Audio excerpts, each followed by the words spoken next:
Hello, hello, hello everyone. Bonjour, ça dépend de l'heure à laquelle vous regardez cette vidéo et bienvenue sur ma chaîne YouTube. Alors, on va faire une vidéo de présentation parce que je pense que ça fait quelques temps que je crée du contenu sur les réseaux sociaux en général, mais sur YouTube en particulier. Et je me suis dit pourquoi pas faire une petite vidéo pour me présenter de sorte à ce que vous puissiez beaucoup mieux me connaître, n'est-ce pas? Je suis Deborah Tapsoba, comme vous pouvez le voir sur le pseudonyme de ma chaîne YouTube. Je suis burkinabé, je suis burkinabé de nationalité et d'origine également, mais j'ai grandi en Côte d'Ivoire. J'ai passé toute mon enfance, toute ma vie en Côte d'Ivoire, et mes parents également sont en Côte d'Ivoire, toute ma famille est en Côte d'Ivoire, et donc j'ai vécu toute ma vie en Côte d'Ivoire. Et après mon baccalauréat, je suis venue au Maroc pour mes études, dans le cadre de mes études où j'ai obtenu un Bachelor in Business Administration et j'ai également une année d'expérience dans la communication digitale et éditoriale dans une entreprise de la place. Euh, je suis passionnée d'impact, je suis passionnée d'entrepreneuriat social, je suis passionnée de langue, je suis passionnée de prise de parole en public, je suis passionnée du fait d'avoir un impact significatif dans la vie des gens. Je suis une personne qui est portée par l'impact. J'aime savoir que ce que je fais a un impact significatif dans la vie des gens. Et je fais pas les choses juste pour les faire. Je fais les choses, j'essaie de donner un sens aux choses que je fais. Et donc, je suis beaucoup plus axée sur l'impact social. Et j'ai eu à diriger et fédérer pas mal de communautés et endosser des postes de responsabilité, notamment le premier poste de responsabilité, le premier vrai poste de responsabilité, c'était au niveau du GEAD. Bon, pour ceux qui ne savent pas, le GEAD, c'est le groupe des élèves et des étudiants des églises assemblées de Côte d'Ivoire, où j'ai été la présidente d'une partie de la localité, précisément en Côte d'Ivoire à San Pedro, euh, présidente locale au sein de mon église, où j'avais à fédérer une soixantaine de jeunes élèves et étudiants, alors que j'étais moi-même élève. J'étais en première, j'ai fait un mandat de 2 ans. Et mon mandat a pris fin lorsque j'ai obtenu mon bac. Lorsque j'ai obtenu mon bac. Et c'est à ce moment-là que vraiment mon parcours avec le leadership et mon parcours avec l'impact et la prise de parole en public a réellement commencé. Parce que généralement, on me pose des questions. Comment est-ce que tu as commencé la prise de parole en public? J'étais coincée.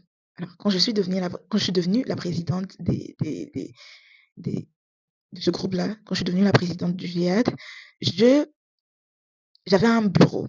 Voilà, j'avais un bureau. Et j'avais un bureau et il fallait passer les annonces, fédérer les gens, les mobiliser à pouvoir participer aux activités qu'on organisait. Cependant, c'était pas évident. Il fallait prendre le micro, il fallait parler, prendre la parole et être devant, discuter. Donc, mon secrétaire qui était censé le faire ne le faisait pas. Il dit qu'il pouvait pas le faire. Donc, je me suis retrouvée à moi-même faire les annonces, me retrouver devant une centaine de membres à passer des annonces, à encourager les gens à venir. Et mes premières prises de parole en public n'étaient pas faciles. C'était catastrophique. À la limite, je me rappelle des commentaires de ma maman.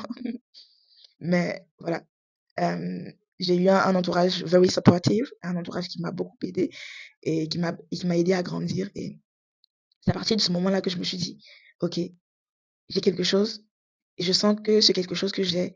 Il faut que beaucoup de personnes, il faut que je le partage à beaucoup plus de personnes. Quand j'arrive au Maroc, j'ai appris le piano. Je suis pianiste, by the way. Je suis pianiste dans mon église locale et je sers le Seigneur depuis presque 3 ans au piano. Sinon, je sers le Seigneur depuis longtemps. Parce que 3 ans au piano au sein du groupe musical. Et c'est une expérience que je n'avais jamais rêvé vivre parce que quand je suis arrivée, je savais même pas comment on joue un do. J'ai tout appris, hein. On m'a tout appris. Et aujourd'hui, je suis capable de jouer des cultes. Et tout ça, c'est la grâce de Dieu. Et je suis reconnaissante pour ça.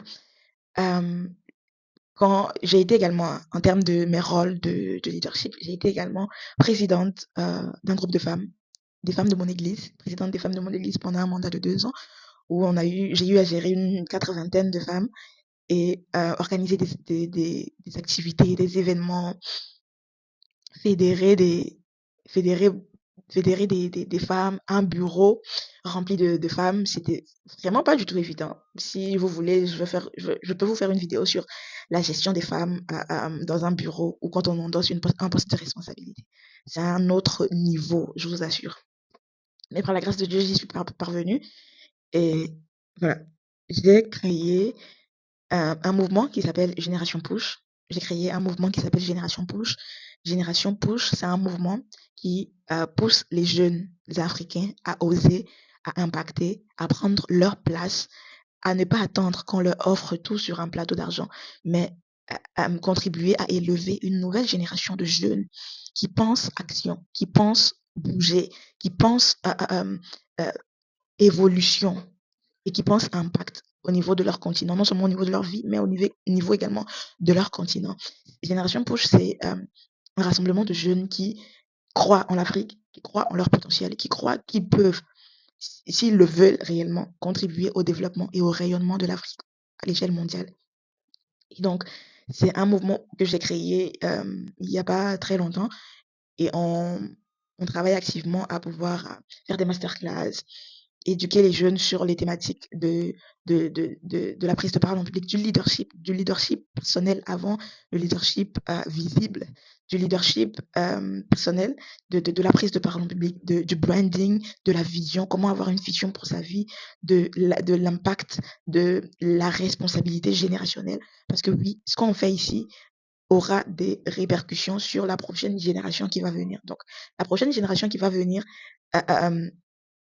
va dépendre du travail que cette génération, nous, sommes en train de faire maintenant pour que notre prochaine génération n'ait pas à tourner en rond. Et donc, c'est tout ça, c'est vraiment quelque chose qui me tient à cœur, que j'ai développé. Alors, si tu es un jeune et que cette vision de Génération Push, ça te parle, je t'invite à me laisser un message ou à écrire dans les commentaires pour que tu puisses officiellement rejoindre la communauté. Je suis également, j'ai fondé également un club d'anglais qu'on appelle Push Her, un club d'anglais 100% féminin, où on apprend aux femmes à parler l'anglais, mais pas que. On apprend aux femmes également à être des leaders. On parle des thématiques telles que la prise de parole en public, le leadership, l'entrepreneuriat, l'impact social, la responsabilité, tout en apprenant l'anglais. Parce qu'il faut le dire aujourd'hui, l'anglais, c'est pas une langue à négliger. On est au 21e siècle, on est en 2026. Et pour une personne qui a de l'ambition et qui est intentionnelle, cette personne ne peut pas négliger l'anglais. Et j'ai formé jusqu'à aujourd'hui une quinzaine de femmes dans l'apprentissage de la langue anglaise. Et l'aventure continue. Je suis également interprète dans mon église locale, interprète français-anglais. J'interprète les prédications en anglais. Et ça fait plus de 6 mois maintenant. Et je peux vous assurer que c'est un voyage qui est passionnant. C'est un voyage qui est passionnant. J'apprends énormément sur moi-même, sur mon niveau, les erreurs que je fais, les domaines en anglais que je dois améliorer. Et ça, c'est quelque chose que j'apprécie beaucoup. Je suis une personne qui aime évoluer, qui est portée par l'évolution, par le progrès, qui aime faire des choses pour pouvoir évoluer. Et donc, c'est un poste que j'endosse avec beaucoup de responsabilités, mais avec beaucoup de gratitude également. Je suis chrétienne, je pense que vous le savez déjà. Je suis chrétienne, j'aime Jésus, j'aime sa parole. Je lui ai donné ma vie quand j'étais adolescent au lycée. Faut savoir que moi, je suis née dans une famille chrétienne et j'ai pas, je suis née dans une famille chrétienne et voilà, j'ai grandi, dès que je suis née, on m'a présenté Jésus, j'ai grandi en servant le Seigneur, j'ai toujours servi le Seigneur depuis mon enfance, mais j'ai réellement décidé de lui donner ma vie quand je suis arrivée au lycée et quand j'ai commencé à beaucoup plus prendre conscience de l'importance de lui consacrer ma vie. Alors, je pense que vous avez un peu tout en ce qui me concerne et j'espère que cette vidéo vous aura plu. Si vous avez des questions, n'hésitez pas à me les poser en FAQ. Bon, je pense que je ferai une FAQ pour y répondre, mais sachez que toutes les thématiques que je viens de dire là maintenant, on va les approfondir dans des vidéos qui sont individuelles. Je vais les approfondir dans des vidéos séparés que je vais poster sur ma chaîne YouTube et que vous aurez l'occasion de regarder. Si ce contenu vous parle, ce genre de contenu vous parle, n'hésitez pas à vous abonner et à activer la cloche de notification afin de ne rien rater des prochaines vidéos qui sortiront. D'ici là, take care. Bye.